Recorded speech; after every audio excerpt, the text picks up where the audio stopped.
Marathon का आयोजन एक देश एक चुनाव थीम के तहत मैराथन का आयोजन किया गया। मैराथन में सीएम सैनी शामिल हुए। मुख्यमंत्री ने इस दौरान संबोधित करते हुए कहा कि गुरुग्राम रन एक प्रेरणादायक उत्सव है।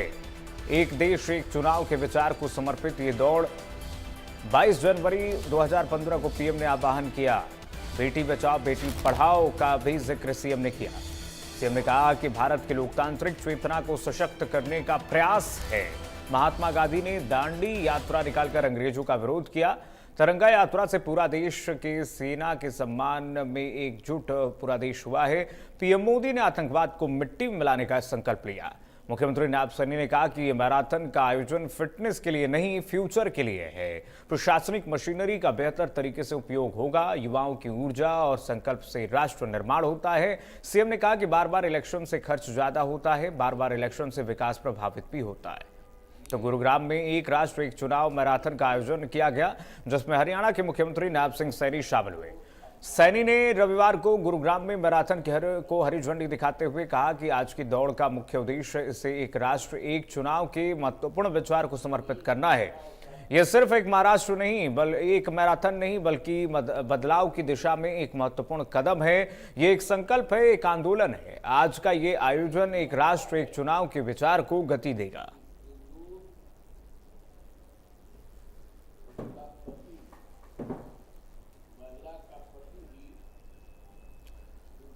तो ये देखिए तस्वीरें आपको दिखा रहे हैं। मुख्यमंत्री ने इस मैराथन में भाग लिया, शिरकत उन्होंने की और उसके बाद मुख्यमंत्री ने इस पूरे मैराथन के आयोजन के बाद लोगों को संबोधित किया।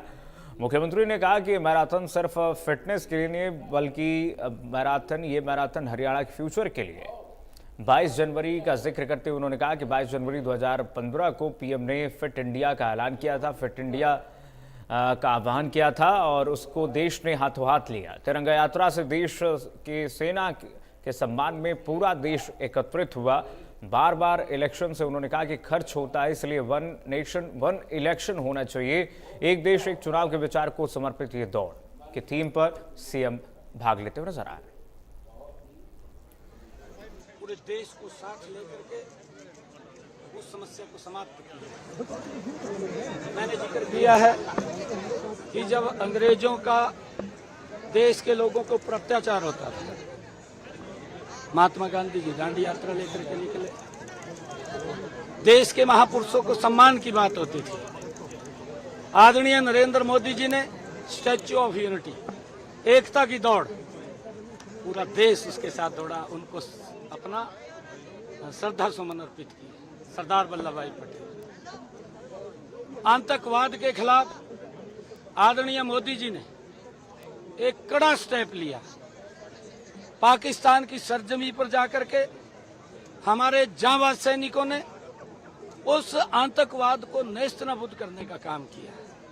पूरा देश तिरंगा लेकर के दौड़ा। ऑपरेशन सिंदूर, हमारी बहनें ऑपरेशन सिंदूर के माध्यम से एकता की दौड़ में उस हमारे जांबाज सैनिकों के समर्थन में, आदरणीय प्रधानमंत्री जी के समर्थन में एक पूरा देश एकजुट करके खड़ा हुआ आतंकवाद को नेस्तनाबूद करने में।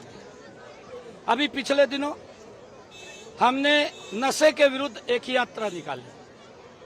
पूरा हरियाणा का युवा एकजुट उसकी दौड़ लगाई नशे को समाप्त करने के लिए। जब भी कोई इस प्रकार की बुराई होती है, उस बुराई को समाप्त करने के लिए पूरा देश एकजुट होता है।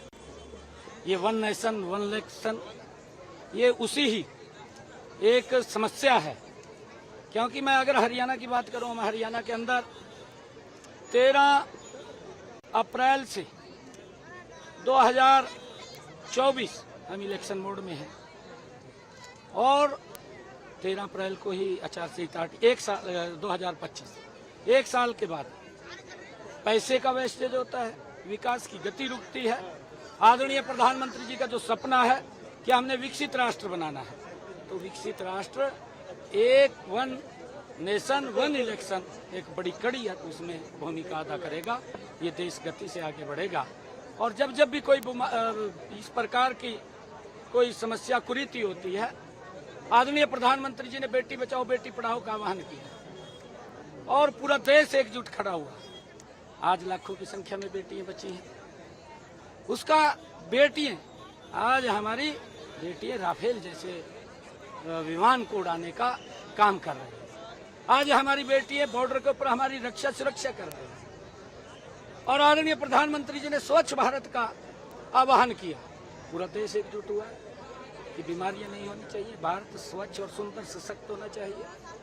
ये वन नेशन वन इलेक्शन भी उसी कड़ी का एक हिस्सा है। प्रधानमंत्री जी का आह्वान है कि हमने देश को एकता के सूत्र में पिरो करके देश में एक समय के अंदर ही इलेक्शन होने चाहिए। इससे खर्चा बहुत कम होगा और इससे प्रशासनिक अमला विकास के अंदर गति से काम करेगा और देश ये विकसित राष्ट्र की तरफ बढ़ेगा। देखिए, मिलना चाहिए। मैं विपक्ष के लोगों से ये कहना चाहूंगा कि जब राष्ट्र हित की बात आए तो विपक्ष को भी इसमें आगे आकर के अपनी भूमिका देनी चाहिए। इस राजनीतिक दलदल से ऊपर उठ करके उन्होंने ऐसी, क्योंकि ये देश का सवाल है, देश के विकसित की बात है, हमारे राष्ट्र की एकता की बात है, इसके अंदर क्योंकि राष्ट्र का जो पैसा बेतहाशा खर्च होता है और ये नहीं पता कब आचार संहिता लग जाए, काम रुक जाते हैं, बाधित हो जाते हैं, हमारे अधिकारीगण वो इधर उधर उस इलेक्शन के अंदर लगे रहते हैं, तो कहीं ना कहीं राष्ट्र का नुकसान होता है। वो नुकसान ना हो, मैं विपक्ष के लोगों से भी आह्वान करूंगा कि इस बात को समझ करके आदरणीय मोदी जी की बात का समर्थन करना। लेकिन अभी तो मैं, क्योंकि ये ऐसा पवित्र वो है, क्योंकि वो तो चाहते हैं कि देश कहीं न कहीं इस प्रकार की समस्याओं से ग्रसित रहे, वो समाधान की तरफ नहीं है। मोदी जी ने धारा 370 हटाई, कितने लंबे समय से समस्या थी। आज जम्मू कश्मीर विकास की गति में आगे बढ़ रहा है। बोडो का 40 वर्षों से संघर्ष चल रहा था, आज वो समाप्ति की ओर है, समाप्त हुआ है। नक्सलाइट का आज समाप्ति की ओर है, आज वो खत्म हो रहा है। और मोदी जी भारत को एक विकसित राष्ट्र की तरफ गति से ले जा